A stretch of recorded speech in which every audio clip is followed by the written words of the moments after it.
Welcome to Info and Info's episode on whistles. I've got not a great work song to sing. He just said shit about your mom. Zing. Preep, preep, preep. When you see an ice sting, whistlers make the big bucks. Ka-ching. But first, a movie about the Aztec Death Whistle thing. Whistling. The movie Whistle is based on the very real Aztec Death Whistle. The whistle was found at the base of a temple in Mexico dedicated to the Aztec wind god in the hand of a beheaded 20-year-old. He had been sacrificed to the gods. Decorated with menacing skulls, the whistle represents the god of the underworld. When you blow into it, it makes a disturbing screeching sound like a human scream.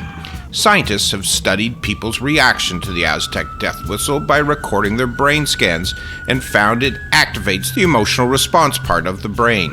It creates an unnatural sound that our brain can't categorize, and so it becomes confused, scrambled. At first it was believed that the Aztecs used it in battle to scare their enemies. But since they have never been found on battlegrounds or in warrior graves, this is unlikely. It is more likely that it was part of a ceremony where a young man would dress up like the god of night winds and walk around blowing the whistle to remind people of the terrifying winds that blow through the underworld. After a year of this annoying whistling, they would cut off his head. I confirmed with my wife that the sound is pretty upsetting. Whistling. When you think of great whistlers, you probably think of people like this. Geert Chautreau, 3-time world champion. Or possibly you think of Molly Lewis, who does whistling for movies. That's her warbling in the Barbie movie. But if you are looking to the future of whistling, and I know you are, then you have to check out beatbox whistling. Who are you? Here are some of the best beatboxers in the world showing off their signature moves. This is the double train whistle. The hollow whistle. The vortex whistle. The helium whistle. And the relic whistle. However, none of them do this.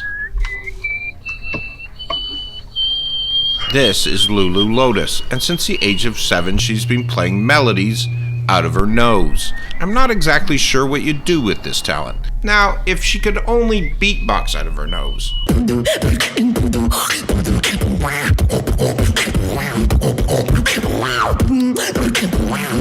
Whistling. Protesters against ICE have started using whistles as a weapon. They blow their whistles to warn people ICE agents are in the area, and also to try to get them to leave. There are even different codes. Pre means ICE is in the area, and one long pre means ICE is detaining someone. Regular people are buying or 3D printing whistles and handing them out. Physically intervening is illegal, but whistles are considered a protected form of free speech. This is not the first time whistles have come in conflict with the law. Phreaking was an early form of hacking where if you played a certain frequency over the phone, you could get long-distance calls for free. A phreaker by the name of Captain Crunch figured out that the toy whistle that came in a box of sugar cereal blew exactly the right tone to get unlimited free phone calls to anywhere in the world. And who can forget Bub Rub, who defended the whistle tip mufflers he was installing. The whistles got woo! Apparently, the whistle from your car could be heard a mile away. People were not happy, and sadly the police soon banned them. The sound of whistling and of Bub Rub went silent. Some neighbors were saying way too loud. That's only in the morning. He supposed to be up cooking breakfast or something by then, so that's like an alarm clock. Woo woo! Whistling. More than 80 languages around the world use whistling in their communication. This whistle is Mexican, and the 5 sharp tones imitate the 5-syllable phrase tu madre, or fuck your mother. Whistle languages mainly develop in super rugged areas or dense forest communities where it is hard to send messages. Whistling carries much further than words. The Turkish language, Kuşdili, or bird language, has been around for 500 years and is used to communicate over deep valleys. Let me translate for you. How are you doing over there? Fuck your mother. Some parts of language are universal. Whistling. While researching this, I learned that Whistle While You Work was actually written for Snow White and the Seven Dwarfs.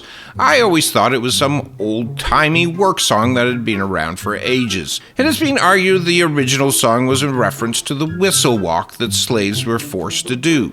Black cooks had to whistle while they brought food from the kitchen to the main house so the slave owners would know if they were stealing bites along the way. But don't worry, because black culture took the song back years later with Whistle While You Twerk by the Yin Yang Twins.